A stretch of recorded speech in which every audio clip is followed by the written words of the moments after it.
Today I will be reading Hell Followed With Us by Andrew Joseph White. Letter from the Author. I absolutely love this book. If you set a fire, you're going to inhale some smoke.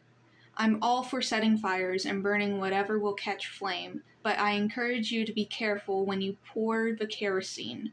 This book contains depictions of graphic violence, transphobia, domestic and religious abuse, self-injury, and attempted suicide. Do not take those warnings lightly. It starts out immediately like that. That's not part of a note. That's me saying that. Continuing with the letter. Hell Followed With Us is a book about survival. It is a book about queer kids at the end of the world trying to live long enough to grow up. Mood. It is a book about the terrible things that people do in the name of belief and privilege. So if any of the topics above will burn you, I respect your decision to step away. Actually, I admire you. I've never been so careful. But if you've stepped even closer, close enough that you can feel the heat on your cheeks. I wrote this book for a few reasons. Because I wanted more stories about boys like me. Because I was angry. Because I still am. But mainly, I wanted to show queer kids that they can walk through hell and come out alive. Maybe not in one piece, maybe changed forever, but alive and worth love all the same. That's what you'll find here. Terrible things, survival, love, and a future worth fighting for. Sharpen your teeth, take up your fire, let's do this. Yours, Andrew, the author.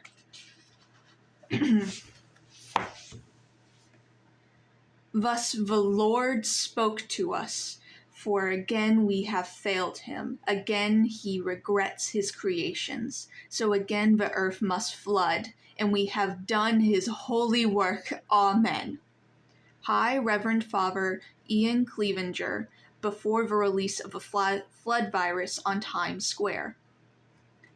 Be not afraid. Joshua 1:9, King James Version. Benjamin. Chapter 1. You will return to the earth, for out of it you were taken, for from dust you were made, and to dust you will return. Angel Prayer. Here's the thing about being raised an angel. You don't process grief. Grief is a sin. Loss is God's design, and to mourn the dead is to insult his vision. To despair at his will is sacrilege. How dare you betray his plan by grieving what was always his to take? Unfaithful, disgusting heretic, you should be hung from the wall so the non-believers will know what's coming for them. Romans 6:23, for the wages of sin is death. So the image of my dad's body burns into folds of my brain, writes itself in between the grooves of my fingers, and I swallow it down until I choke. Angels cut out the parts of us that remember how to cry until we can't. We learn to mask the grief, to pack it away for later, until eventually we just die. The way I see it, I don't have to worry. If the angels get their way, all this grief will be his problem soon enough. And if they don't, God, please don't. I'm running. Dad's blood is in my mouth. Brother Hutch shot him once in the chest to stop him, and once in the head to kill him. Brother Hutch calls for me. We can do this the easy way. We really can. The other angels sweep the riverfront, shining white in the blazing February sun, moving slow and sure through the streets. They don't have to be quick. They know they'll catch me eventually. One 16-year-old boy against a death squad of angels? I'm doomed. I crash to a stop behind a stone pillar by the riverbank and double over to gasp for air. My hair sticks to my forehead in a slurry of sweat and blood. Dad's blood, drying on my face and hands. My lungs burn. I can't tell if the roaring in my ears is my heartbeat or the river. Dad's gone. He's dead. He's dead. He's dead. Please, God, I whisper before I can stop myself. What makes me think he's going to answer me now? Please give me something, anything. Sister Woodside, Brother Hutch cries. Your mother's worried about you. She wants her daughter to come home. The first thing Dad told me when Mom said I'd see the Lord's plan for my womanhood eventually, that she'd carve it into me if she had to. He told me I'm a man, and I fought for it, and nobody can take that from me. Open your eyes. Breathe. Pull it together, Benji. Pull it together. The death squads haven't gotten me yet. I can finish what Dad started. I can get out of Atkinson, Pennsylvania. I peek from behind the pillar to look out down the street. The riverfront district was probably beautiful before Judgment Day, before the flood hit. Now, ivy climbs up glass skyscrapers and cars rust in parking lot graveyards. Lawns and gardens have gone wild, smothering everything they can reach. Flowers bloom in February. It's one of the few good months for flowers. They'll die of thirst by April. But I don't see any angels. Not yet. Brother Hutch shouts to the heavens. We don't want to hurt you. We don't. The only way in and out of southern Atkinson is the bridge. The one bridge the angels didn't destroy on Judgment Day. It's just half a block from me, with the death squads closing in and the bridge guards called away to join the hunt. This is my only shot. I was supposed to do this with Dad. We were supposed to leave Atkinson together. We were supposed to make it to Acresfield County together. Now he's a corpse in Boulogne. Now he's the corpse in Boulogne of a crumbling hotel, brains soaking into the dirt, returning to Earth for out of it he was taken. I can't finish what we started if I stand here begging God for things to be different. It won't bring him back. Breathe. Run. I've been running for days, but not like this. Not with my legs screaming and my sneakers pounding the sidewalk in time with my heartbeat. I pretend Dad is right behind me, that I can't hear him because I'm breathing too hard, and that I can mistake him for a blur in the windows across the street. I make it to the mouth of the bridge. I don't stop, just dive between the wreckage of cars choking the entrance. The bridge shines silver, suspension towers dangling thick metal wires from bank to bank. It belongs to the angels now. A banner flutters high above me. God loves you. Corpses dangle from wires, yellow-pink organs hanging from their stomachs to obscure their nakedness, like Adam and Eve ashamed of their bodies. One of the bodies is twisted, the leg held at a broken angle, and I can't tell if the angels did that or if the flood did. The flood is cruel. It'll do some terrible things to a body. Not that I need another reminder. This is a long bridge. I can almost convince myself that Dad is waiting on the other side, holding our backpacks, demanding, "What took you so long?" I'll crash into him and we'll run until we're away from Atkinson, so far away from every angel camp and colony that they'll never find us again. Dad and I memorized a map of every outpost in the surrounding states and every major stronghold in North America. We'll be okay. We'll be okay. There! I shouldn't look. I shouldn't. I do. I know the angel behind me is Brother Hutch because his robes are splattered with Dad's blood. His rifle hangs from a strap over his shoulder. He's close enough that I can make out the bruises on his knuckles with stains on his face mask. Masks keep the flood out, but I haven't worn one for a while. I can't get infected twice. Sister Woodside, Brother Hutch says, and the other angels emerge from the shadows. The ruins, the back streets, and I don't stand still a moment longer. The second thing Dad told me, when we finally escaped, listening for the scream of monsters and the beat of boots against the ground, was that if angels want to get their hands on me, I have to make them suffer for it. I still taste his blood.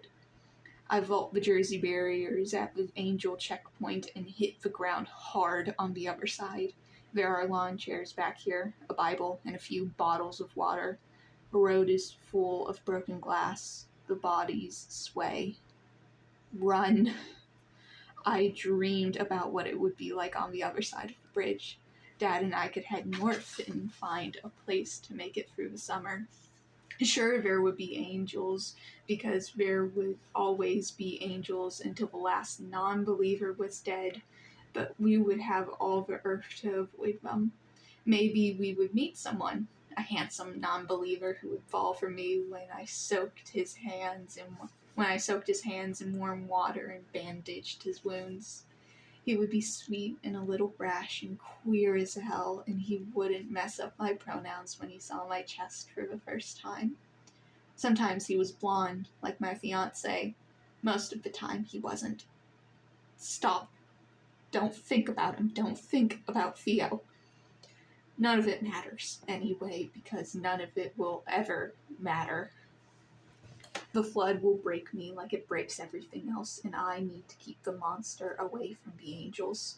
I need to get out. I need to get away. I need to. An angel whistles, and the whistle is met with a scream. Give me a second. Chat. Can I pause? Pause, please. Did I pause? Okay. Are we back? We are back on. Not a second to waste, chat. Between the cars ahead of me, a tangle of limbs unfold, and it shrieks and howls with all the pain of hell, the weeping and gnashing of teeth, a creature made of corpses and the flood, sharpened ribs lining its back in a row of spines, eyeballs blinking between sinews, muscles so swollen they split the skin, rises from the wreckage. Claws the size of arm bones curl around the trunk of curl around a truck cab and crumple it. I stop running. No. Not at Grace. Not when I'm so close. What had once been a person's face opens from the bottom of its jaw up between the eyes and the back to the nape of its neck, showing teeth smeared with black with flood rot. I faintly register the sound of boots and shouting, but that doesn't matter. The only thing that matters is the monster towering above me, dripping decay and blocking the only way out. The third thing Dad told me when he realized what I could do, when I reached out to a Grace and begged it to kill every angel it could find. When I stood in a sea of gore, a beast curled around me. He told me to be good, to never become the monster the angels want me to be, for evil begets evil begets evil. The sound of boots slows and stops. My legs fail me. I stumble to the ground, pressing my palms to the burning road. Be good. Make them suffer. Being good means being quiet, obedient, turning away from the virus's power the same way Eve should have turned away from the apple. Making them suffer means seizing the Grace and taking the angels down with me in a blaze of flesh and fury. I could stop this. I could whisper across the street and make the angels regret ever laying their hands on me. I almost reach out for the Grace. But Dad died holding my face, his blood smeared down my tongue, across my cheeks, matted in my hair, and begging me to be good. He's not waiting for me. I can't keep running like this. I am so tired. Good wins out. I'll be good. I say it out loud, like that will make failure feel any better, as if my insides aren't screaming to burn the angels in hellfire, as if there's any way I could obey all of Dad's words at once. I'll be good, oh Lord. Lend me your strength. Lead me and guide me. Hot liquid trickles over my chin, and I wipe my mouth. My fingers come away black and red. A pair of heavy boots appears in the corner of my vision, reefed by stained white robes. I stare at my hand, the horizon, the rising sun. Is this really what he wants? Is this really his plan? Brother Hutch says, "I'm sorry." And he sounds almost like he means it. I make an awful keening sound deep in my throat. It's the closest I've come to crying in years. Past Brother Hutch and past the grace, the river rushes, perfect blue and clear and clean. The mountains of Acres County shines with gold and green. The black wings of carrion birds glimmer in the morning sun. I pretend Dad is out there. I tell him I was good and to go on without me. I tell him I'll meet up with him eventually, one day. Maybe. I promise. Brother Hutch says, "It's time to come home." And that is the end of chapter 1. I would keep going, but my recording station is a bitch.